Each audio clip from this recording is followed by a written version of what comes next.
Sabe aquela sensação de sentar no fim do mês, olhar para o extrato e pensar: não é possível, onde foi parar meu dinheiro? Eu já senti isso tantas vezes.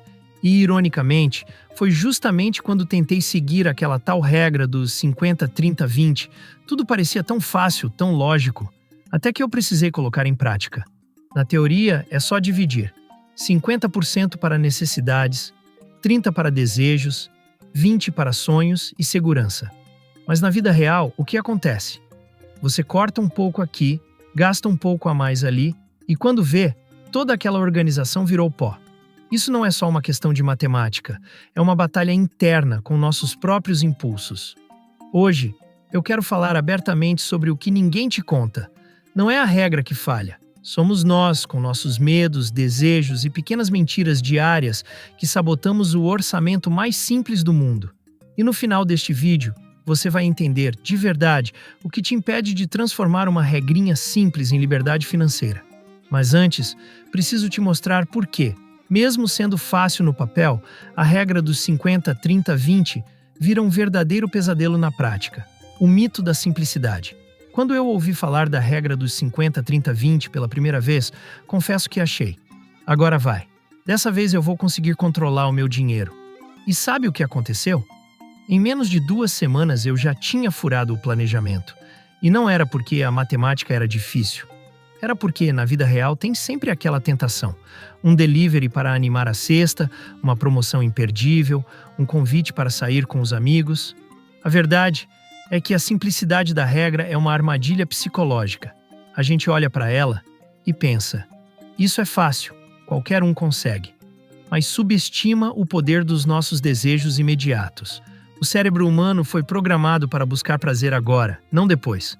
E toda vez que a gente tenta seguir um plano racional, aparece aquela voz interna dizendo: só hoje, não vai fazer diferença. Eu lembro de uma amiga que me contou. Ela ganhava pouco, mas jurava que sabia exatamente quanto gastava.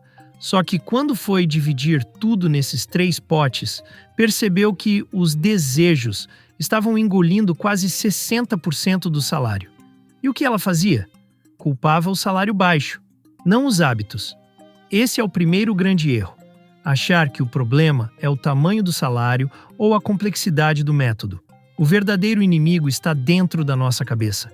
É a autossabotagem silenciosa, que transforma algo simples em um desafio gigante. E se você acha que basta força de vontade para resolver, espere até entender como os gatilhos emocionais entram em cena sem pedir licença. O poder dos gatilhos emocionais. Sabe aquele momento em que o cartão de crédito parece a solução perfeita para um dia ruim? Eu já me peguei várias vezes pensando: eu mereço esse presente, trabalhei tanto essa semana. O problema é que, nesse instante, não é a razão que fala mais alto. São as emoções. O nosso cérebro associa o dinheiro às sensações. Quando estamos tristes, ansiosos ou até mesmo animados demais, a carteira fica vulnerável. Eu já vi pessoas incríveis, super inteligentes, se perderem completamente porque usavam o consumo como válvula de escape. E, sinceramente, isso não é fraqueza. É humano. Tem uma história de um amigo que sempre furava o orçamento no supermercado.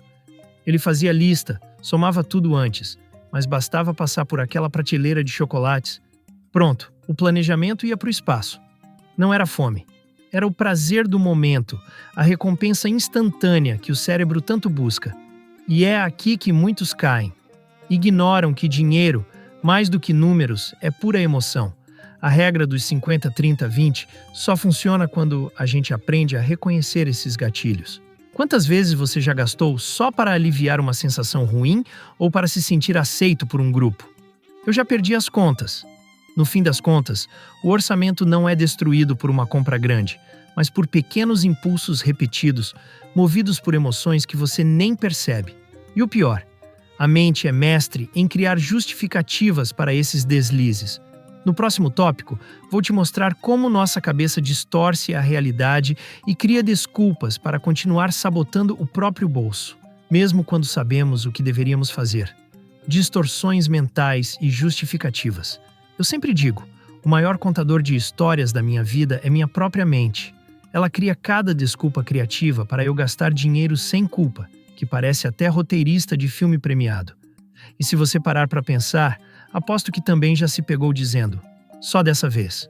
Ou então, eu mereço, trabalhei muito. Ou aquela clássica: eu recupero depois. Essas pequenas distorções mentais são perigosas porque parecem inofensivas, mas viram rotina. A gente começa acreditando que está no controle, mas no fundo só está alimentando um ciclo que destrói qualquer tentativa de seguir a regra dos 50, 30, 20. É como se existisse um eu racional e um eu emocional brigando pelo volante. E, na maioria das vezes, quem ganha é o emocional. Lembro de um caso real de uma aluna que dizia guardar 20% do salário todo mês. Um dia ela me mostrou o extrato.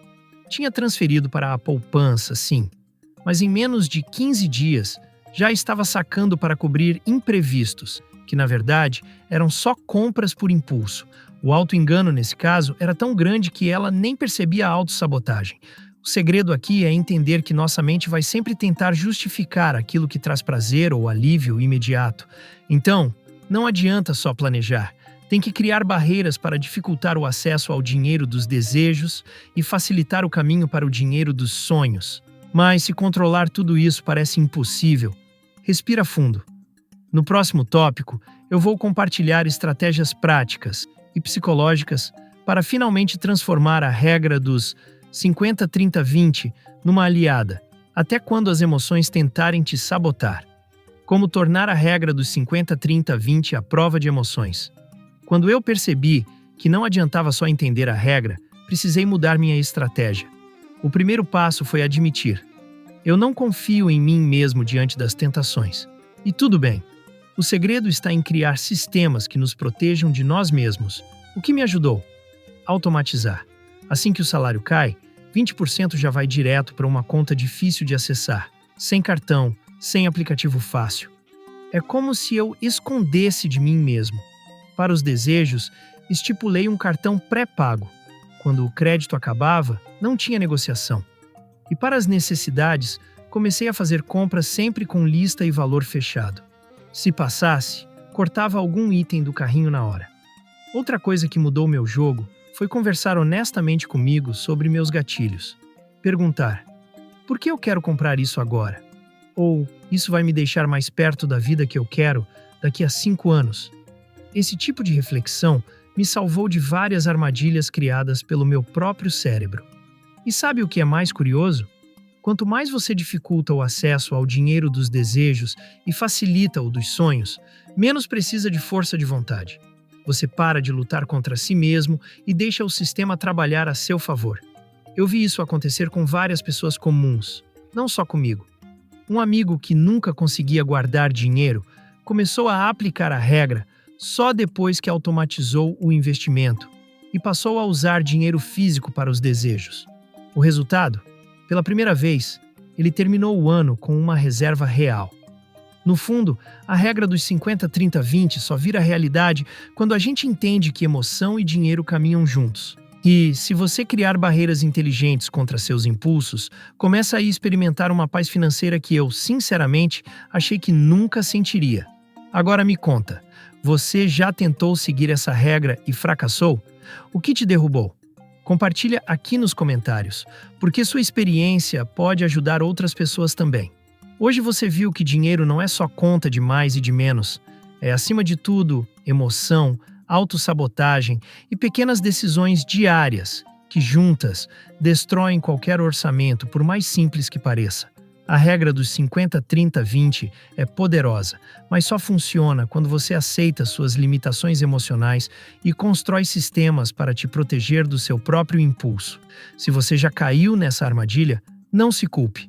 O importante é agir diferente a partir de agora. Comece pequeno, dificulte o acesso ao dinheiro dos desejos, automatize o que for possível e nunca subestime o poder de uma pequena mudança no seu comportamento diário. Agora quero saber: qual dessas armadilhas mais te pega?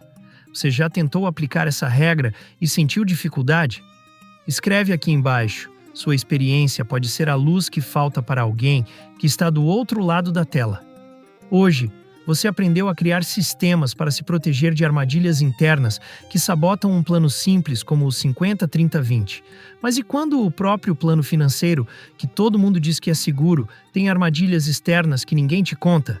É exatamente isso que acontece com o Tesouro Direto. Antes de colocar seu dinheiro lá, você precisa assistir este vídeo para não cair numa cilada que pode custar muito mais caro que uma compra por impulso. E lembre-se, serei melhor amanhã se eu aprender hoje.